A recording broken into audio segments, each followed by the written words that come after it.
Bon, ce suis dédié pour la réfoua, la guérison complète de Mordechai ben Chana. La question de Cédric. Donc c'est par rapport à la notion qu'amène le Ramchal de Messiat Yesharim au moment qu'il parle de l'advékout. Traduction en français. De l'adhésion à Hachem. Adhésion. Très beau nom.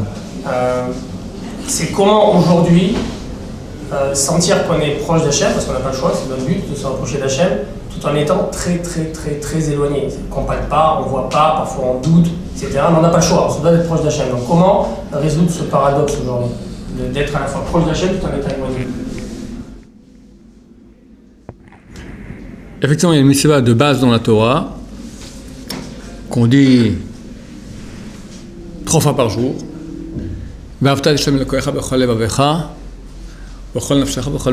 Tu aimeras l'Éternel ton Dieu de tout ton corps, toute ton âme, tout ton pouvoir. Et ça ne doit pas être des paroles en l'air. C'est-à-dire qu'on doit avoir une relation d'amour avec Hachem. Amour. Il est clair que c'est un degré. Il est clair que c'est une chose qui s'acquiert lentement, à pas de fourmi. Mais il est clair aussi qu'il est dur de passer à côté. Parce que c'est une des choses basiques du judaïsme et de la vie, je dirais. J'ai pensé dernièrement, ce matin encore, j'ai pensé au bonheur de ce monde.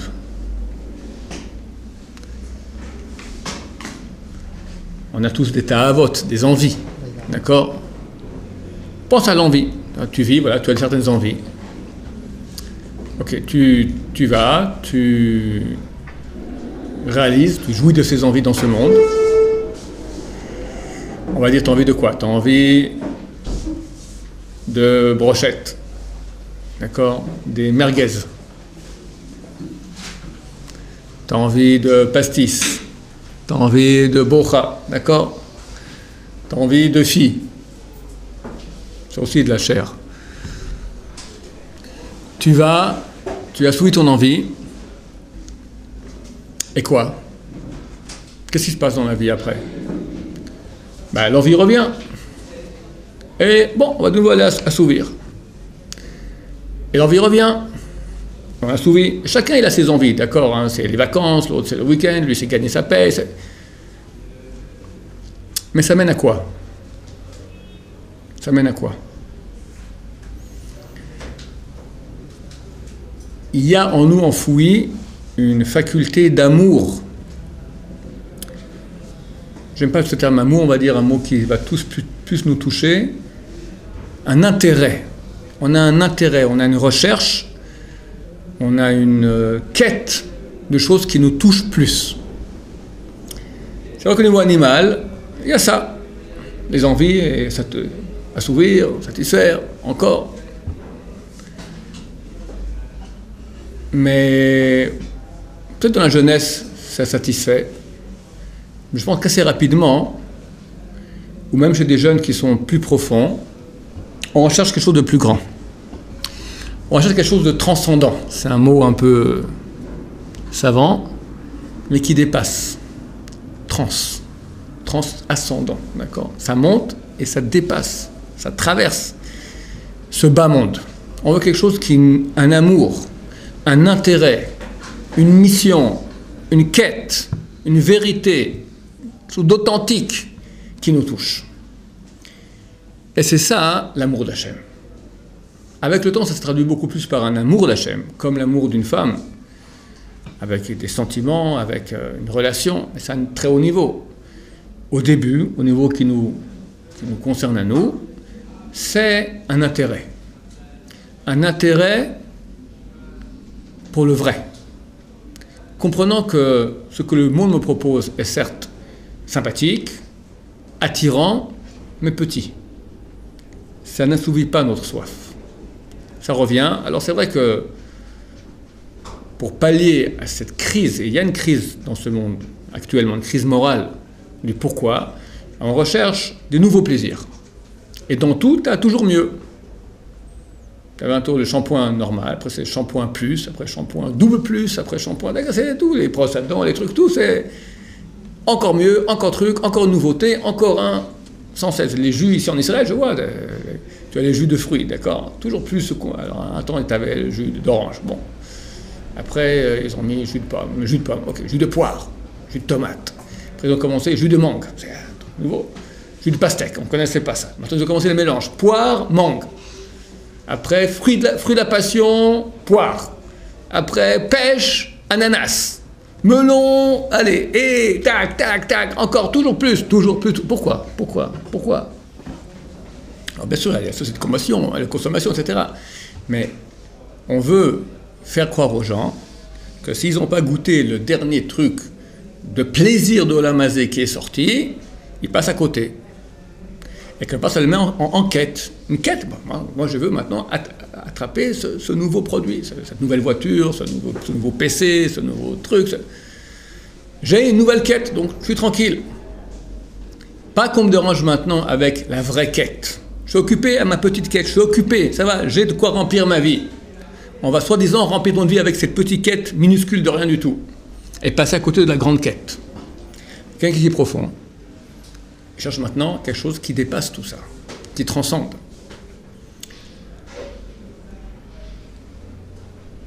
Et si on comprend ça bien, alors on court vers la Gemara. On court prier Hachem, parce que c'est une relation qui vraiment transcende tout.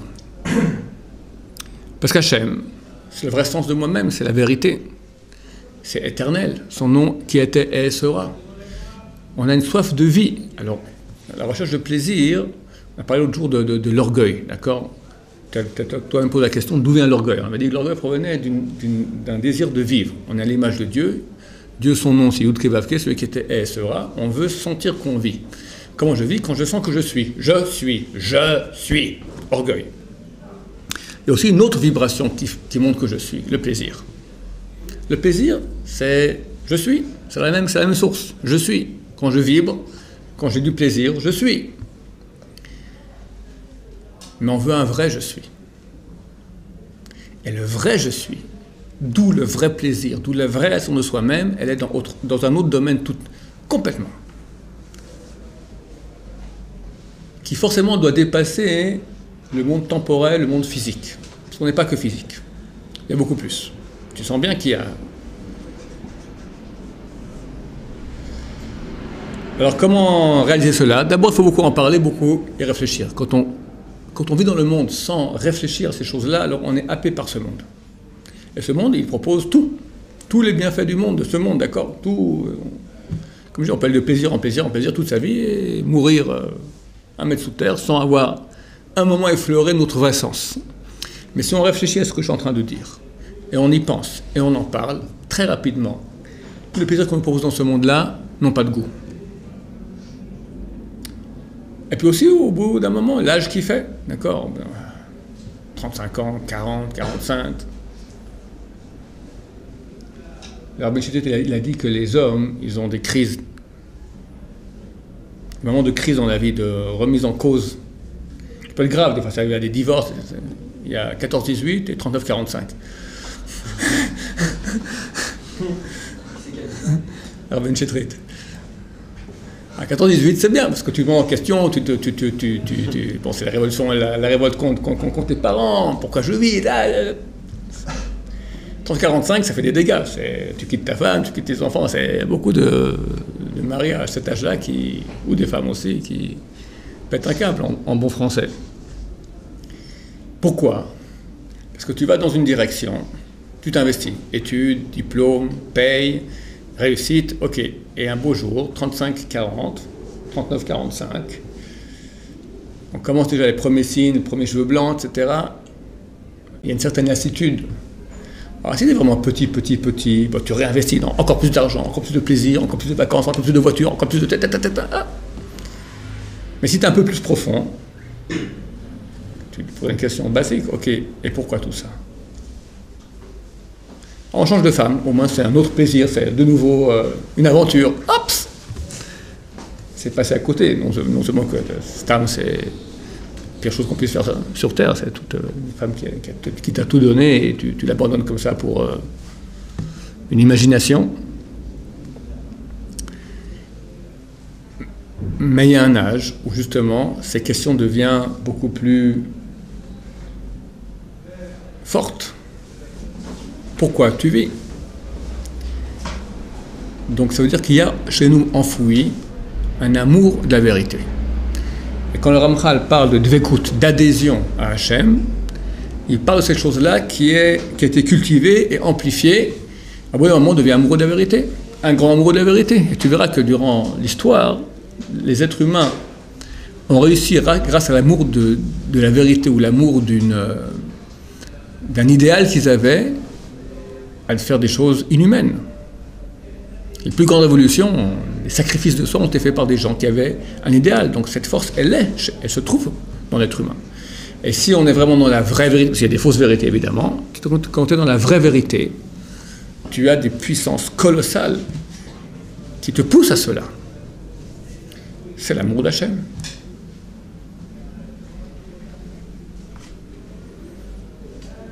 À côté de une mitzvah, il faut réfléchir pourquoi je la fais. Je la fais pour pas aller en enfer. C'est le niveau le plus bas.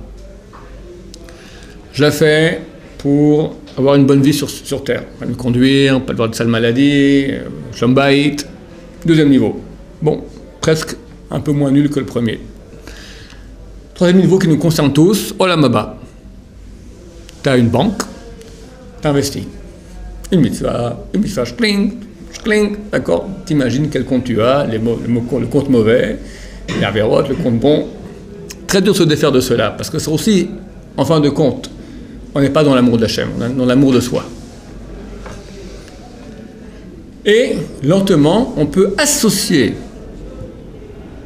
aux motivations de la mitzvah, on peut associer à Olam Haba, la récompense de Olam Haba, on peut associer aussi un peu d'amour d'Hachem. Et notre job sera que ce petit pourcentage d'amour d'Hachem aille en grandissant et que le pourcentage de motivation provenant de Olam Haba diminue. Pour arriver à un moment où on sent un amour d'Hachem. Je fais la mitzvah maintenant. Un jour, je ne comprenais pas. Quand je fais tchouva, je prenais, il y a dans les Sidurim, pour unir Kusha Berechu, donc littéralement, le saint, béni soit-il, je n'aime pas cette connotation chrétienne que ça, avec sa shrina, pour unir Yudke et Vavke, Bechod Hashem en union totale, la Sodor Borel, pour faire la volonté de notre Créateur, et le faire Nachat Ruach, quelque part, du plaisir à notre Créateur. Moi, ça ne rentrait pas. Plaisir à notre Créateur. Bon, je fais pour Yehoud, il y a Kabbalah, je veux bien, ça fait des trucs, ça fait des machins, je le fais pour que ces machins aient lieu.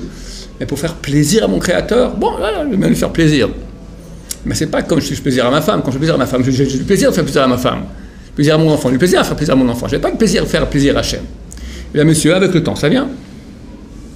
Et ça, il faut s'investir. Comment ne croyez pas que je suis un grand sadique, ça arrive de temps en temps, quand on y pense, etc. Mais on peut arriver à un niveau où on est en relation avec Hachem, où on veut faire plaisir. C'est une histoire d'amour. Celui qui n'a pas vécu ça ne sait pas de quoi je parle. Comment on y arrive? Avec la conscience. Le seul moyen de réveiller ces parties enfouies de l'âme, c'est avec la conscience des choses.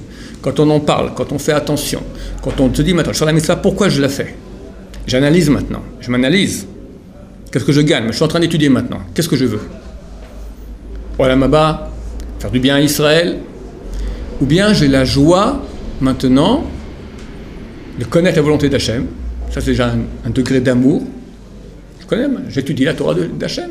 Comme tu aimes ta femme, tu veux savoir qu'est-ce qu'elle pense. Tu es passionné par ce qu'elle raconte. Tu aimes Hachem, tu es passionné par ce qu'il raconte. Et ça, c'est certain que beaucoup d'étudiants ont cela. Tu ne vas pas étudier maintenant pour Olam Haba. Tu ne dis pas maintenant pour qu'il y ait moins de pauvreté et moins de maladies dans le monde. Tu étudies parce que tu as un attrait à ça. Mais quoi, ça en soi, ce n'est pas des choses phénoménalement extraordinaires. 4 sortes de pères, de nézikines qui font du mal, le feu, il est différent que le trou est différent que la corne. Bon, qu'est-ce qui t'attire? Tu restes des heures là-dedans. Tu cherches qu'est-ce que Hachem dit, qu'est-ce que Hachem veut. Maintenant, on s'oublie en étudiant, il faut se rappeler de cela. Hachem dit, Abaye dit, Hachem dit, Arba Avot Nezikin. Ça te branche avec Hachem. Pensez à ces choses-là. Tu veux faire une mitzvah maintenant, pense pourquoi tu l'as fait. Et pense que tu te mets en relation avec Hachem. Pense que tu investis dans la vérité. Pas investissement afin de recevoir. Tu investis et tu te réalises. Tu fais une chose maintenant qui fait partie du monde des choses qui vont rester. Tout le reste ne reste pas. Tous les plaisirs de ce monde-là disparaissent. Là, tu investis dans une chose qui va rester, qui est. Qui est. Comme Hachem est, ça est. Je vais le raconter souvent, je vais le répéter, le mot mitzvah. La mystique de Tikkun Zohar, il dit que tu prends les deux dernières lettres du mot mitzvah, ce sont les lettres Vav, Hei, qui sont les deux dernières lettres du nom de Dieu. Les premières lettres du mot mitzvah sont Mem Tzadik en Atbash. Atbash, c'est un alphabet kabbalistique où pour chaque lettre, on prend la lettre qui lui correspond à l'envers. C'est-à-dire, la première lettre correspond à la dernière. Aleph correspond à Taf, At. Bet correspond à Shin. Gimel à Resh. Dalet à Kuf. At, Bash, Gar, Dak, etc. Les lettres Mem Tzadik en Atbash correspondent aux lettres Yud et puis He. Donc, tu obtiens le mot mitzvah Mem Tzadik Vav He. Les deux premières lettres en Atbash sont Yud et puis He. Et il reste Vav et puis He. Ça fait Yud Ke Vav Ke, le nom de Dieu.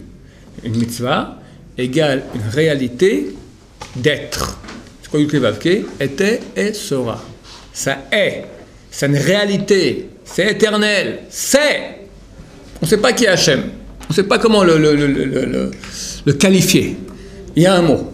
Ata Hachem Elohim. Emet. Tu es Emet. Udvarcha Kayam Laad.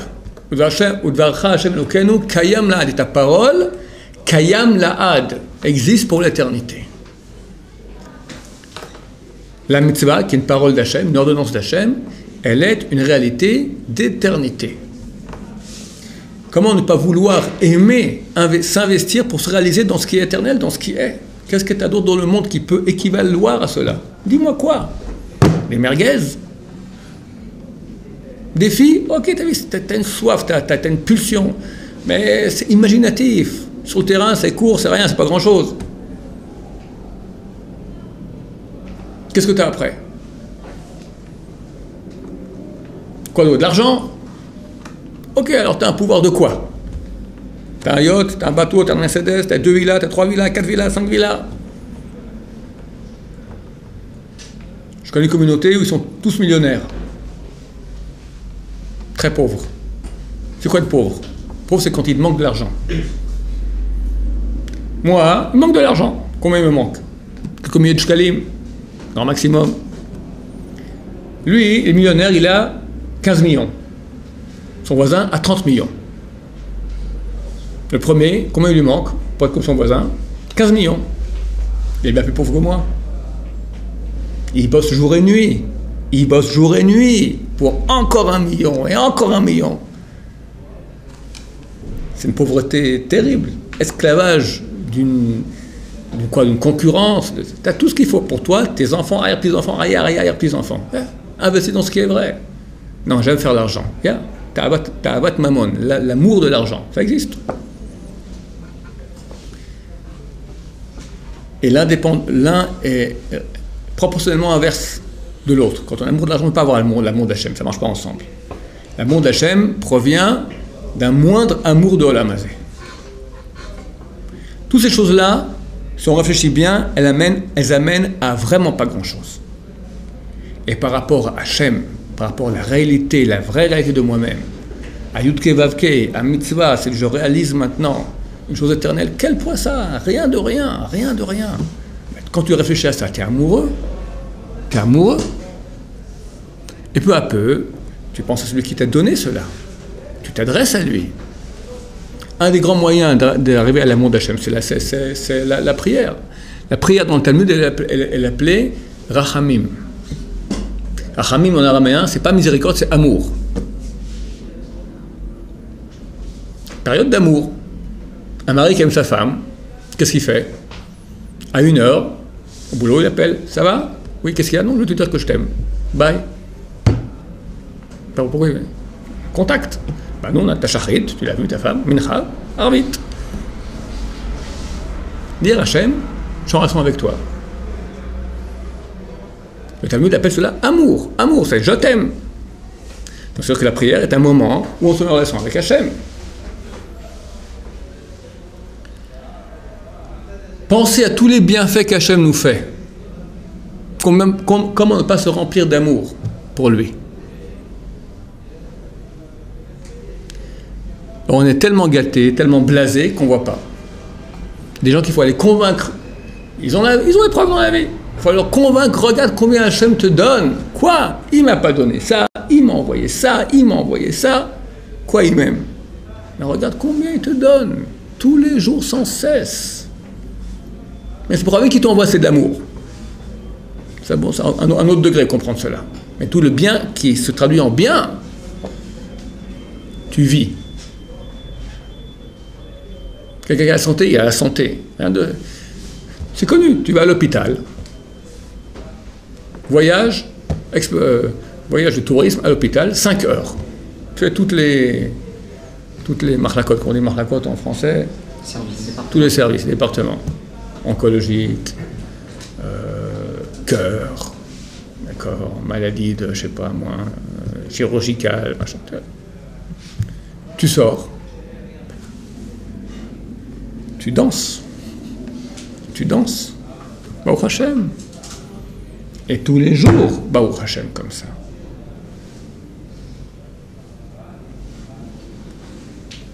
T'es choyé par Hashem. Par Hashem, c'est quoi Hashem? C'est pas le créateur du monde. Connaît Hakol, détenteur de tout. Aucun être humain peut imaginer la grandeur de l'univers. Et par rapport à Hashem, c'est pas un grain de sable. Shum davar. Et Hachem, il t'aime. Il t'écoute. Il te protège. Chaque seconde, il pense à toi. Qui n'a pas vu? Si on fait attention, c'est tous les jours. Des petits détails de rien. Au bon moment, tac, c'est arrivé. Tout la page à la bonne page. T'arrives, l'ascenseur, tac, tout ce quand t'arrives, il est là. Il vient d'arriver. Ça arrive des trucs comme ça. Le parking, tac, il y a un type qui sort. Tu avais une chance sur 20, une chance sur 30, une chance sur 50. Tu vois? Ça, c'est les petites choses de rien, mais comme je l'ai dit, tu vis. Peut-être que 20 fois, on l'a pas eu aussi. Pardon? Des fois aussi que... Ouais. Statistiquement parlant, tu veux dire? Voilà, pour faire votre remarque, il faut qu'on sente que ça défile les statistiques. Ouais, mais des fois, ça défile, là, c'est les statistiques. C'est des choses qui sont petites. Parce que c'est le hasard, hein. C'est pas Hachem, c'est le hasard, l'ascenseur. Comme il dit Avi, on parle maintenant que le point statistique, il y avait peu de chance, trop peu de chance. Tu joues au dé, tu fais 6-6. Bon, c'est hasard. Tu refais 6-6, t'es chanceux. Tu refais 6-6, ah, bien. 4 fois 6-6, pas normal. 10 fois 6-6, les dés sont pipés. Dans la vie, on ne verra pas 10 fois 6, on verra 4 fois 6-6, ouais. Comment se fait-il? Regardez le monde de la Torah en Israël. Tu as des dizaines de milliers de familles, peut-être des centaines de milliers, qui vivent, on ne sait pas comment. Difficilement. Mais ils ont des familles nombreuses, marient leurs enfants. Ici, pour marier, il faut allonger. Ils ne savent pas d'où ça vient. Et ça fonctionne. Le monde orthodoxe israélien, c'est un miracle ambulant. Comme Israël, par rapport aux nations, c'est un miracle ambulant. C'est anormal. Dans Israël, tu as Israël par rapport aux nations. Le monde orthodoxe par rapport au reste du pays. C'est un miracle dans le miracle. Pourquoi? Il y a plein de dons, il y a plein de choses. Avec grâce aux dons. On ne sait pas d'où ça vient, bien sûr que ça vient, on sait d'où ça vient des dons, ça vient de la famille, Tout le monde s'en fait. Ça vient des dons. Non. Hein? Un exemple, c'est-à-dire quoi? Ça vient toujours d'un don. Pourquoi ils vont plus là, les dons?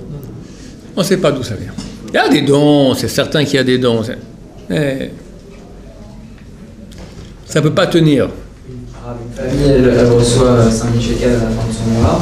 C'est la base, elle avait 0. Et c'est comme ça, c'est arrivé comme ça. C'est pas possible. C'est qu'il y a un don, il y a quelqu'un qui fait un don. Bah oui, on sait d'où ça vient, c'est bien. Le Rav Il a 11 enfants. Vous savez qu'il travaille à Yeshiva ici, où il n'avait pas de paye. Il n'avait pas de paye. Il reçoit une paye misérable de Kollel, 2000 shekels. Sa femme ne travaille pas. Comment tu fais? Et il loue un appartement. Comment il fait? Demande-lui. Il dit, je sais pas. Il s'engage jusqu'à qu'il trouve une autre solution pour rembourser avec son plan. Il dit, il ne te dit pas ça. Il dit, je ne sais pas. Et tu en as 10 000 comme lui, comme ça, en Israël. Alors, je ne sais pas quelle a fait qui arrive tout à coup et troum, mais c'est presque ça. Presque ça, on ne sait pas. Il y a des notions de bracha. Ça rappelle maintenant le Rabbi Tzon Abba Shaul. Son fils a raconté que son père lui a raconté. Bon, il vivait, quand il est né, le Rabbi Tzon Abba Shaul, c'était en 1924, je crois. Il y avait ici en Israël une pauvreté terrible. Son père était cordonnier. Il n'y avait pas de magasin. Cordonnier itinérant. Sa femme ne travaillait pas. Alors, le médecin était très malade. C'était petit bébé. Il tombait malade sans cesse. Chaque fois, aller chez le médecin, il fallait payer de l'argent. Il fallait payer 2 grouches. Plus de médicaments, encore de l'argent. Et une paire de chaussures qu'il vendait, c'était 6 grouches. On ne vend pas tous les jours des chaussures. Et la mère voyait son fils malade, il avait des maladies sans cesse. Et il souffre de peau, je crois. Elle n'avait plus d'argent pour aller voir le médecin. Elle a éclaté en sanglots. Elle s'endort. La nuit, elle voit un homme avec une grande barbe blanche comme ça venir lui dire « Demain matin, tu vas te lever, tu auras dans ton porte-monnaie une pièce d'or. Vends ces pièces d'or. Avec ces pièces d'or, la parnassa va aller beaucoup mieux. Et pour ton fils qui est malade, demain matin, quand tu t'es, tu vas à la synagogue, il y aura là-bas une brit mila. Tu prends l'eau dans laquelle le mohel, le circonciseur, il va laver ses instruments après avoir fait la brit mila. Tendu avec cette eau, ton fils ne sera plus malade. C'est le matin, elle va dans le porte-monnaie, pièce d'or. À la synagogue, brit mila. Elle prend l'eau, enduit son fils, dès lors, plus de maladie. La pièce d'or, elle a décidé avec son mari qu'ils acheté un petit magasin pour cordonnerie, et elle a commencé une cordonnerie. Lui-même a commencé à embaucher, et ça allait beaucoup mieux. Et le Rav lui a dit, dans le Rav lui a dit, ton fils sera un des grands de la génération, en Torah. Alors, des fois, ça va être comme ça avec une pièce d'or. Mais, pas besoin qu'on ait ce rêve et une chose pareille. Hachem, il aide. Tu vois qu'Hachem, il aide, c'est indéniable. Prends, nous, les rachés yeshivot. Comment ça fonctionne, un truc pareil? Un beau jour, j'ai décidé que j'allais commencer à parler aux gens pour leur montrer que la Torah était vraie. J'ai donné ici à de Baal Tshuva. Il y avait les systèmes Arachim où ils montraient avec des preuves, ça n'existe pas en français. Je dis, on va commencer à faire en français. On commence à faire en français. Et en fait, j'ai commencé en 86. En 90, 4 ans plus tard, je suis à Montréal. Un type me dit, un jeune homme, il ramenait beaucoup de gens au séminaire, un petit jeune homme de 17 ans et demi. Il dit, on veut un suivi. Ouvrez une yeshiva. Ouvrez une yeshiva. Ok, il me convainc. Je reviens. Je vais voir le Rav Elbaz de Or Chaim. Je lui dis, je vais ouvrir une petite section française. Il dit, oui, on l'a ouverte, on l'a fermée. Voilà. C'est moi qui paye les profs. Donnez-moi les locaux, c'est moi qui paye les profs. Il accepte. Pour la petite histoire, c'est sympa parce que je vais montrer où c'est. Il me montre un appartement comme ça, escalier qui monte, appartement. Tu sais où tu es? Non. C'est l'appartement de ton arrière-grand-père. J'ai commencé à yeshiva dans l'appartement de mon arrière-grand-père. Et je voulais un prof, je me souviens. Il me fallait, je crois, $900, j'avais que $800. J'avais mon budget, $900, 800, je ne pouvais pas. J'avais $800. Comment j'arrive, quelques années plus tard, à un bâtiment pareil, je peux savoir? Tu peux m'expliquer ça? J'ai pas la moindre idée. Mais c'est clair qu'Hachem, comment on finit le mois tous les mois ici? Comment on écoute à Yeshiva? D'où ça vient? Mais on est sustenté de A à Z, il n'y a aucun doute là-dessus. Hachem, il est là. Et il nous le montre.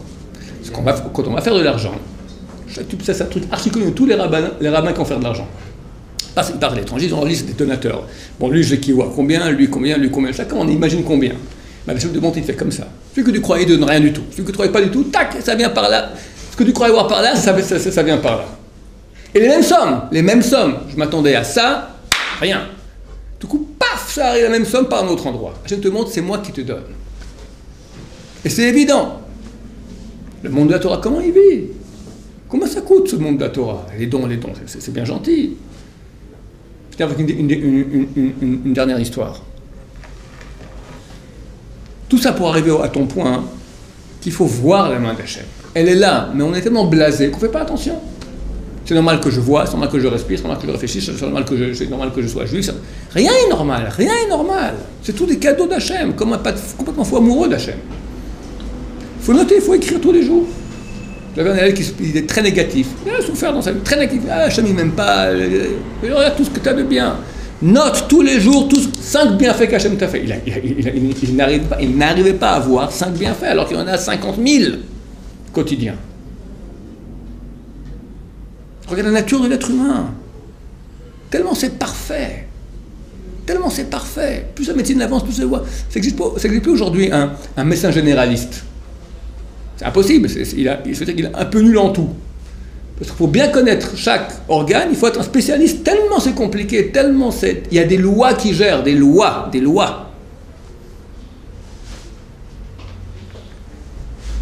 L'histoire que je voulais vous raconter, j'ai déjà raconté ça une fois. Mon voisin, il a un gmar. Un gmar, c'est donc un organisme de prêt sans intérêt. Beaucoup de gens qui ont... Ça aussi m'a dit c'est un vrai miracle. Mais dans aucun pays normal, tu as un truc pareil. Je crois qu'il roule avec 150 millions, 50 millions, 100 millions, 150 millions de dollars, d'accord? Des gens qui ont de l'argent. Il ne sait pas quoi en faire. Il peut mettre à la banque avec 1 ou 2 pourcentages, il donne chez lui.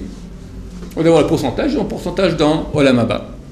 Lui, il prête aux gens qui ont besoin. Mais c'est un miracle en soi que dans aucun État normalement constitué, l'État permet un truc pareil, parce que ça peut être beaucoup de blagues. D'accord? Comment tu laisses qui, quoi, d'où ça vient, comment ça rentre, d'où ça part? Bizarre. Ils ont eu des descentes du fisc. Chaque fois, ils voient les gens, il y a des miracles chaque fois. Étant donné qu'il est très occupé à cette histoire d'argent, il est au courant de tous les grands problèmes qu'il y a en Israël. Un grand problème du logement. Ça coûte très très cher. Les familles n'ont pas de quoi acheter. Il vient me voir un jour, il me dit, j'ai un ami, un type que je connais, c'est un génie. Et il a mis au point un système pour résorber la crise du logement. Truc très compliqué, mais en fait ça règle tous les problèmes. Eh bien, il m'a dit qu'il était avec parce que lui connaît tous les grands de la Torah, parce qu'il est très proche de lui à cause de cet organisme de prêt qu'il a. C'est aller voir les grands de la Torah, 2 ou 3. Rav Eliashiv, Rav Shmuel Auerbach, le Rav Steinman. Tous, sans se concerter, ont donné la même réponse. Ils ont dit comme ça. Ce qu'on vit aujourd'hui dans le monde orthodoxe, c'est un miracle. Pourquoi toucher ça? Tu veux arranger? On ne comprend pas comment ça marche. Ça marche. C'est difficile, mais ça marche. Ça marche. Pourquoi venir toucher ça? Comme si tu es dans le désert maintenant, à Israël dans le désert, sort d'Égypte, qu'il y a une solution maintenant pour amener nourriture tous les jours. On va amener maintenant un convoi, tout ça, on va récolter du sable précieux dans le désert, avec des herbes, on va les vendre là-bas, on va recevoir de l'argent pour avoir comment. Écoute, la manne tombe tous les jours. Pourquoi? T'as un miracle tous les jours. Pourquoi te casser la tête pour arranger le problème? Le problème, c'est que la manne, on n'a pas dans la maison. Il faut attendre que ça vienne. Il faut être comme ça envers Hachem. C'est vrai. Et quand on est en relation comme ça envers Hachem, eh ben Hachem il remplit. Ouvre ta bouche que je la remplisse. Mais il faut ouvrir la bouche, il faut être en demande devant Hachem, il faut être en relation avec Hachem. Quand on est en relation avec Hachem, quand on fait attention au bienfait d'Hachem, quand on est en demande du manque qui... Je sais que ça vient de toi et je compte sur toi que ça viendra. Et mes yeux sont levés vers toi. Hachem, il remplit. Il faut y penser simplement, pas rester mort. Quand on ne pense pas, c'est une chose à laquelle on ne pense pas, elle est morte, elle n'existe pas. Quand on pense, on la fait vivre. Si on veut réveiller chez nous ces choses-là, il faut y penser. Et là, on devient des vrais amoureux d'Hachem. Baruch Adonai, l'olam amen.